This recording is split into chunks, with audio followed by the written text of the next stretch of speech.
والمسلمات والمؤمنين والمؤمنات والقانتين والقانتات والصادقين والصادقات والصابرين والصابرات والخاشعين والخاشعات والمتصدقين والمتصدقات والصائمين والصائمات والحافظين فروجهم والحافظات والذاكرين الله كثيرا والذاكرات কয়টা এবার শুধু 10টার তরজমাটা শুনিয়ে দেই। 1 নাম্বার মুসলমান নারী মুসলমান পুরুষ, 2 নাম্বার মুমিন নারী মুমিন পুরুষ, 3 নাম্বার নামাজ লম্বা লম্বা নামাজ পড়ने वाली नारी लंबा लंबा नमाज पढ़ने वाला पुरुष, 4 नंबर सत्यवादी नारी सत्यवादी पुरुष, 5 नंबर सबर करने वाला नारी सबर करने वाला पुरुष सबर करने वाली नारी, एरपरे विनয়ের সাথে নামাজ পড়ने वाला पुरुष विनয়ের সাথে নামাজ पढ़ने वाली महिला, एरपरे सदाका करने वाला पुरुष सदाका करने वाली महिला, एरपरे रोजा रखने वाला पुरुष रोजा रखने वाली महिला, एरपरे सतीत्वके संरक्षणकारी निजेर सतीत्वके हेफाजतकारी पुरुष सतीत्वके हेफाजतकारिणी महिला, एरपरे बेशी बेशी जिकिर करने वाला पुरुष बेशी बेशी जिकिर करने वाली महिला। কয় দল পাইছি? কয় দল? 10 দল। 10 গুণে গুণী যারা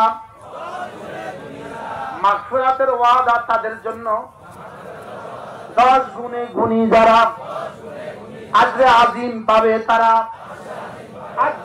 আজরে আজিম পাবে তারা, মহাপুরস্কার পাবে তারা।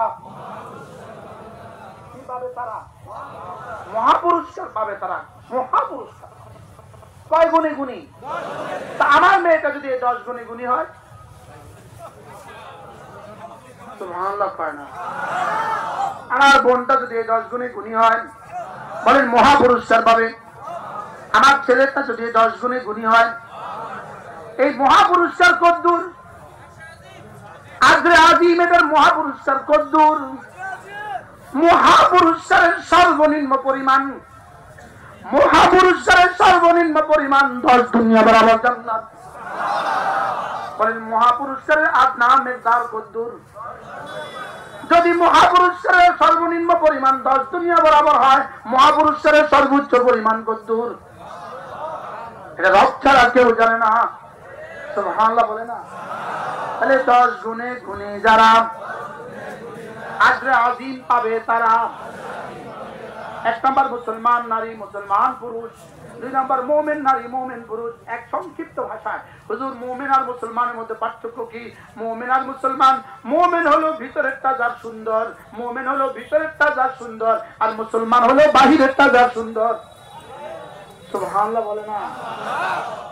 ঈমান হলো শিকড় আর ইসলাম হলো গাছ। ঈমান হলো কি? ইসলাম হলো কি? আচ্ছা গাছ ছাড়া শিকড়, গাছ ছাড়া শিকড় মূল্যহীন, আর শিকড় ছাড়া গাছ নাই।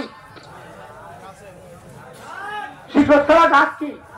তাহলে ইসলাম ছাড়া ঈমান, ঈমান ছাড়া ইসলাম। তাহলে বুঝা গেছে ঈমান লাগবে ইসলাম লাগবে, ঈমান লাগবে ইসলাম লাগবে।